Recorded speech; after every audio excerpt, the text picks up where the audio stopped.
آج پھر ہندوستان کی سرکار نے اور اس کی دہشت گرد آرمی نے نہتے کشمیریوں سے خونی بدلہ لیا۔ آج پھر معصوموں کا خون جو ہے کشمیر کی گلیوں میں بہہ رہا ہے۔ کیا دنیا کی کوئی ذمہ داری نہیں ہے کہ آج 6 شہادتوں کے بعد اور اکتوبر کے مہینے میں 16 شہادتیں اور 18 لوگوں کو بلٹس مار دی ہندوستان نے؟ کیا دنیا نے صرف اس کو کنڈیم کرنا ہے اور صرف رپورٹنگ کرنی ہے کہ آج اتنے شہید ہوئے، آج اتنوں کو قتل کیا، آج اتنوں کو غائب کیا، آج اتنوں کو اریسٹ کیا؟ کیا یہی ہے کشمیر کے لیے حق اور سچ اور انصاف کی امید؟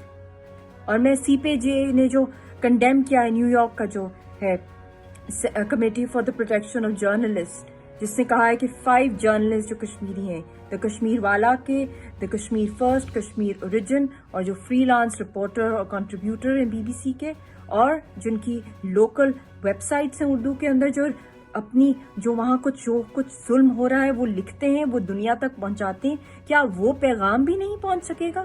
ان کی ریلیز کو ہم ڈیمانڈ کرتے ہیں، اور جو یہ کچھ ہو رہا ہے کیا دنیا نے اس کو روکنا نہیں ہے؟ کیا دنیا کی کوئی ذمہ داری ہے ہی نہیں؟ کیا دنیا کے لیے صرف کشمیری جو ہیں جب وہ قبر میں چلے جاتے ہیں تو تبھی ان کی اخبار میں ان کی رپورٹ ہوتی ہے، اس سے پہلے اس کو روکا نہیں جاتا اس قتل کو؟